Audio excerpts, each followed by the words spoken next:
Hi, I'm David Harry, and in this A Quickie with Dave, I'm going to show you how to reset one of these.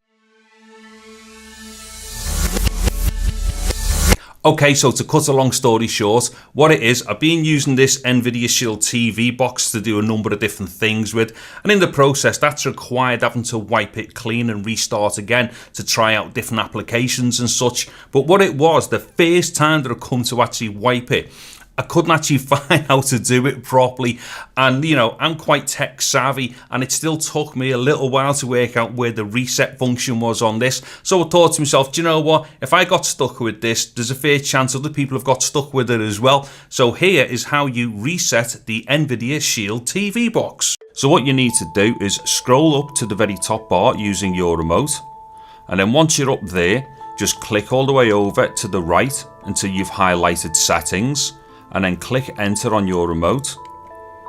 And then what you need to do, once this new settings menu opens up, scroll down until you get to storage and reset. Now just click enter again on your remote.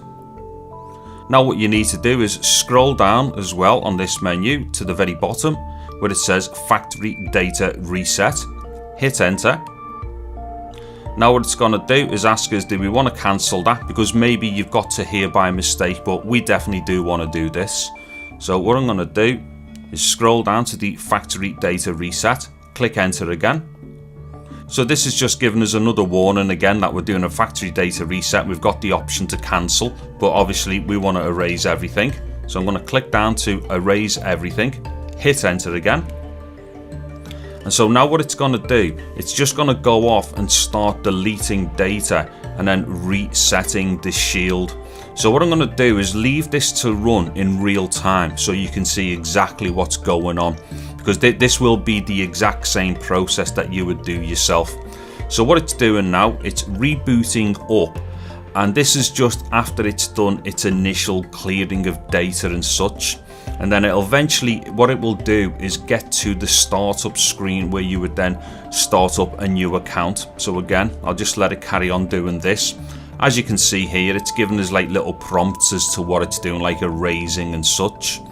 But like I say, eventually it will get to a new startup screen or a new installation screen. Okay, so this is almost at the point now where it's going to offer, you know, a new user setup.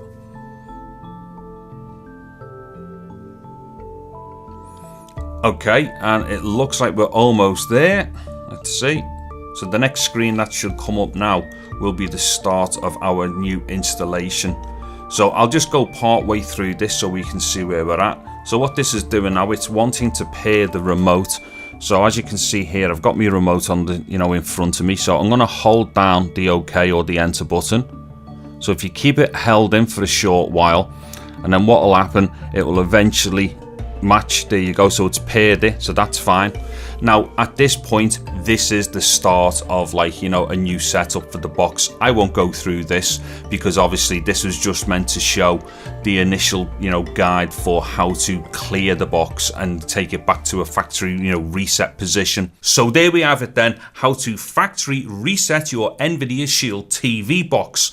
Now there's a few reasons why you might want to do that. One of the reasons might be the same as why I do it, and that is because I need to kind of clear it sometimes to put new apps on and test it in different types of setups and environments. That's one good reason. But maybe the main reason why you would want to do this is simply because you might be selling it or you may be giving it away to somebody else. Now in that instance, you definitely have to clear all those settings and get rid of your Google account details and everything off the box. So it's very important that you do it if that is the case.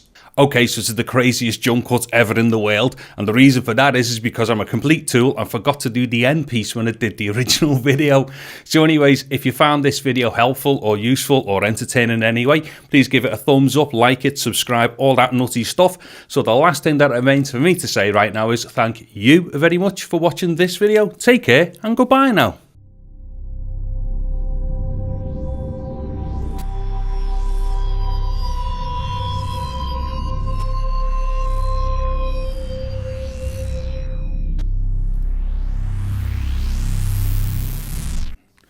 Yeah, that's right, YouTube. Put your hand up if you forget to do the end of your video as well.